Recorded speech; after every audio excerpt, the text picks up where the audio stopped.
A favor del futur.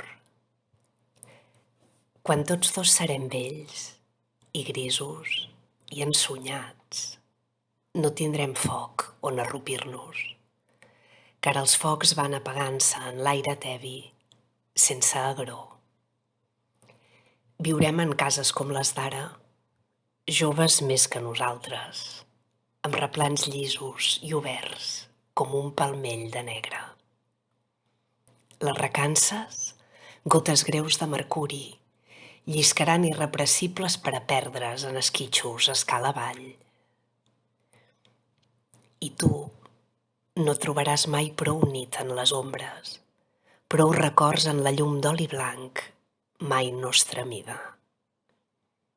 Del no passat, del no volgut, d'aquestes coses deixades a mig fer, què podràs fer-ne? El crit alt de reclam, l'assumpció del deute que no es paga però es viu del somni d'ésser ric per a pagar-lo, no fan per tu ni fan per mi. Viurem entre quatre parets, sense sortides al passadís antic, a la cultura de la compleció sempre possible. Hi haurà tan pocs possibles en nosaltres, hi haurà tan poc que no hagi estat, que no podem perdre més temps, que no vull que te'n perdis, ni perdre'm de ser teu. Vine i abraça'm.